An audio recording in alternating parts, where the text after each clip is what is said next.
Welcome back, guys, to the MFL today. Don't know what episode it is, but that doesn't really matter.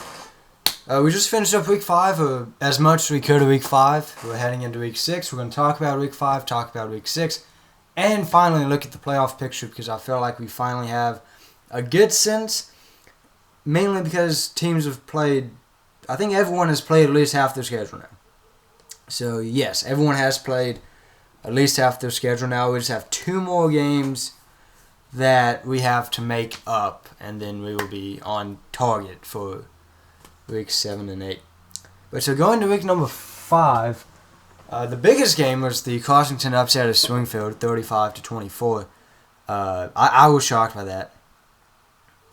Part of it is what we wanted to happen heading into the season: competition. You know, anyone can beat anyone, and so we saw that, and some good news for Cross out what that outcome did. And then Creepton, Creepton was coming off of like 2-week vacation, so I get why they were rusty, but they came out and got boat raced by Riverside 36-16, and it really should have been like 43-9. Should have really been the final. And then they played against Mindbake, but still lost by 10, so still good. 34-24 that game, and then that's really all. That's all we were able to get done. Newman East Mindbake had to be pushed back, and so heading into week 6, Mindbake at Crossington, Creepton and Newman and East Mindbake at Riverside, which should be a hell of a game. Crossington and Creepton, and Springfield has the automatic win because of Jacksonville. So we come and we look at what we have. Made signs. So Power 8 is on the left, and then Redstone is on the right. So we look at the Power 8. Springfield 4-1, Newman 3-1, East Mindbake go 3-1. Which you can really look at it as Springfield's 5-1, Newman is 4-1 because they each have one more game against Jacksonville. East Mindbake does 2, but East Mindbake is going to be the 3 seed.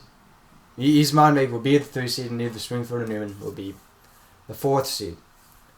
Not the 4th seed, my bad. 4th seed and 2nd seed. So if you look at it that way, Springfield's 5-1, Newman is 4-1. So they each have 3 games left. So essentially what can happen is, say Newman loses one of the 2 games they have this week, either East Mindbake or Creepton, and Springfield wins, then I think that would actually pretty much guarantee Springfield would be the 1 seed in the conference. Now, I don't think it would be officially clinched, but it would be relatively. And then over in the Redstone, the first thing you notice, Costington's the 3rd seed right now. They're at 1-2-1. Creepton's only at 1-3, and I mean, you look at it this way. You take in the games that they played this week. They have Crossington is Mindbake, Newman is Creepton. So say they both lose. So Crossington's sitting at 1-3-1, Creepton's sitting at 1-4. They then play each other. They will end up playing each other 2 times in 3 weeks. So that's going to have an interesting dynamic. So if I had a bet, I think Creepton would jump Crossington after this week. Now, anything's possible. Now we get to Mindbake and Riverside. Mindbake's 4-1, Riverside's 3-2. They have already played each other once, and the next time they play is actually week 8.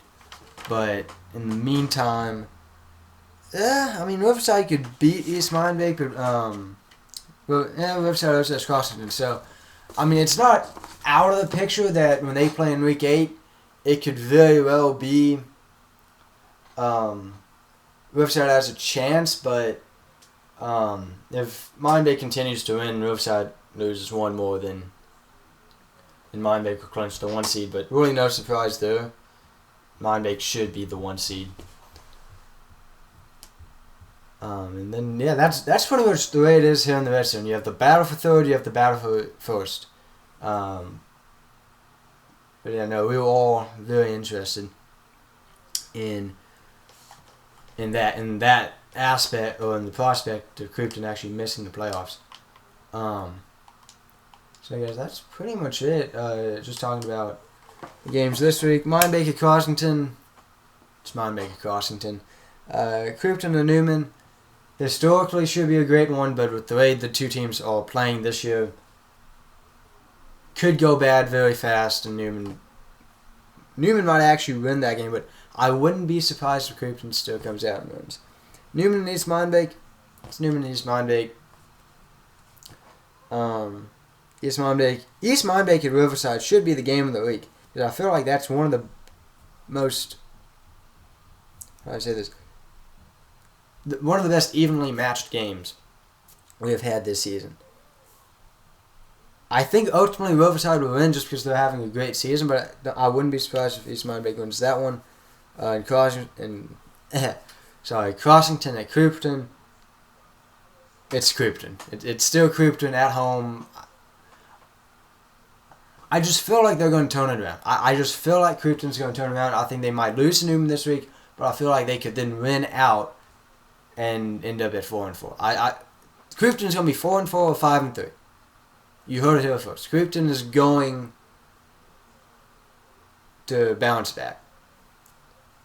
And that's about it. Yeah, guys, that's about it.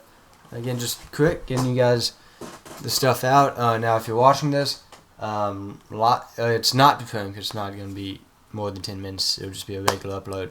Stats will come out at around 8. Again, just depends on when I can, put them in.